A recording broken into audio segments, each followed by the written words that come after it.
دیکھیے دعا ہے، ہم سب اللہ ہی کی طرف سے ہیں اور اللہ ہی کی طرف لوٹ کے جانا ہے. دعائیں آج کل ہم پڑھتے کہاں ہیں، بس بحث کرتے ہیں.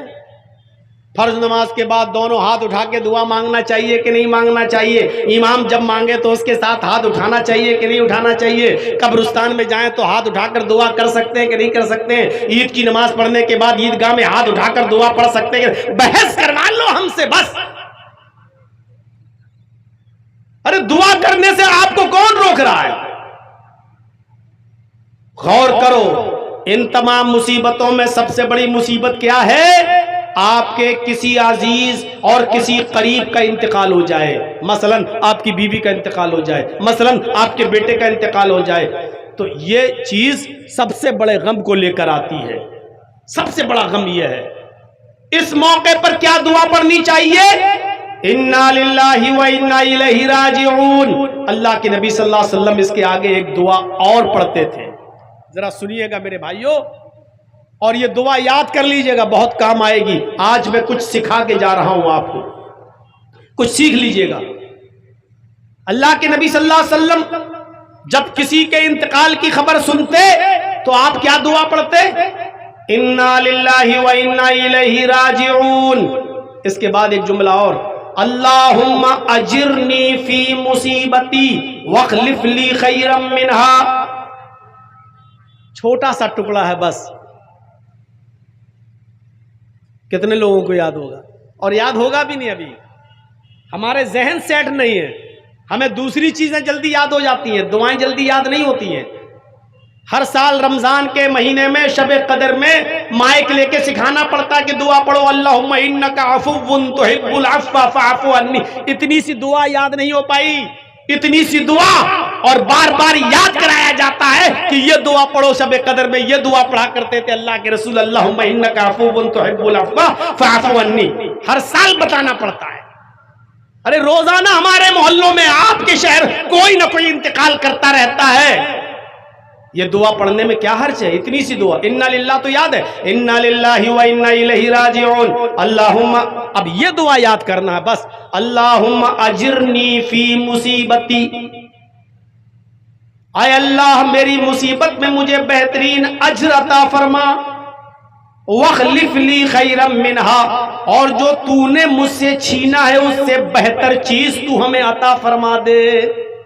جو تو نے مجھ سے چھینا ہے اس سے بہتر چیز تو ہمیں عطا فرما دے.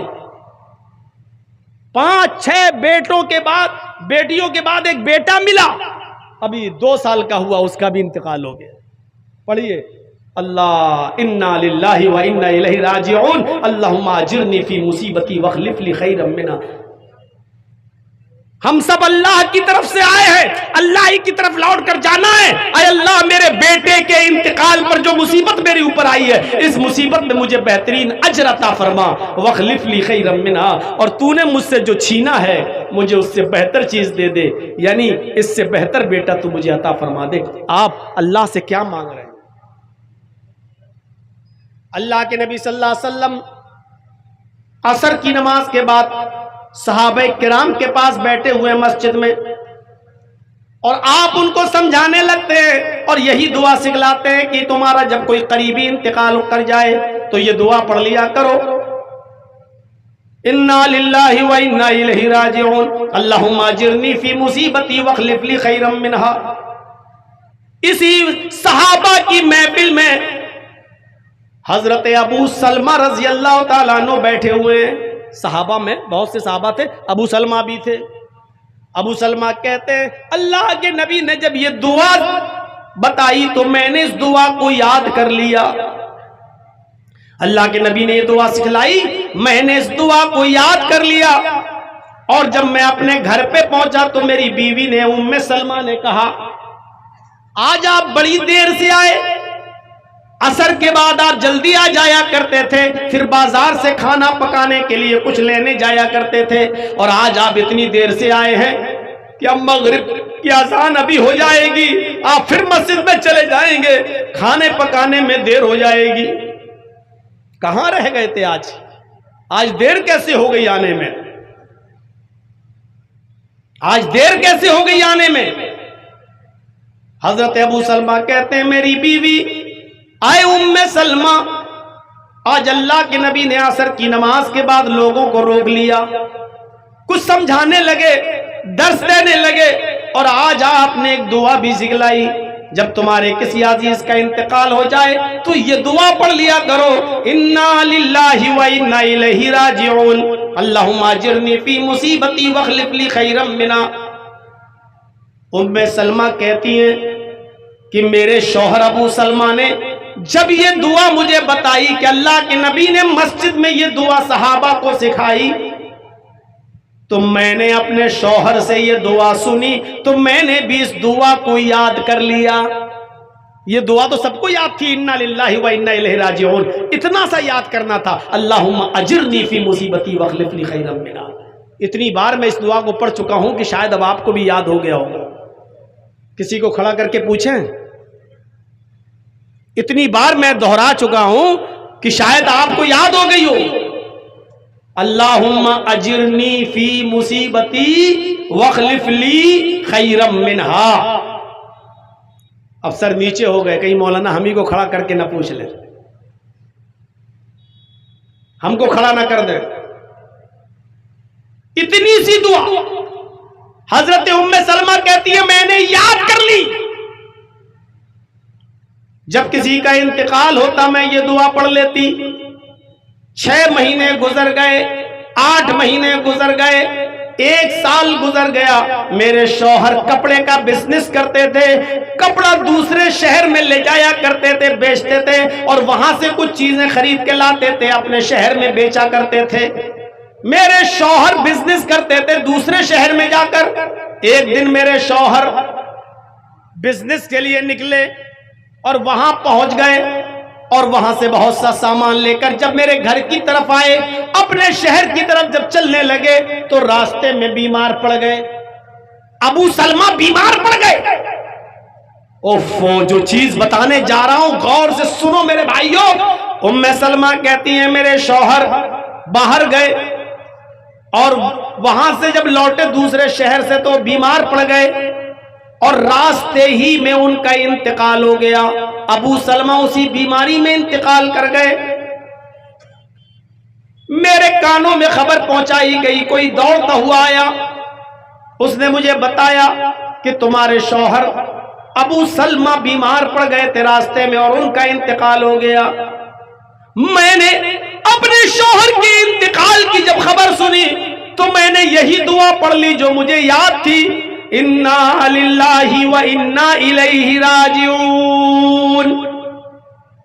یہی دعا میں نے پڑھ لی، انا للہ و انا الیہ راجعون، اللہم اجرنی فی مصیبتی واخلف لی خیرا منہا۔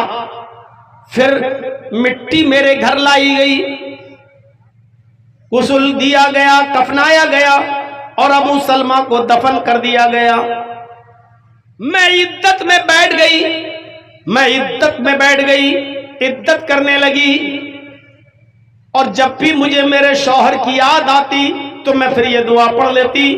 شوہر کی یاد آتی، یہ ایک غم تھا، تو میں یہ دعا پڑھ لیتی، یہی انا للہ و انا الیہ راجعون، اللہم اجرنی فی مصیبتی واخلف لی خیرا منہا۔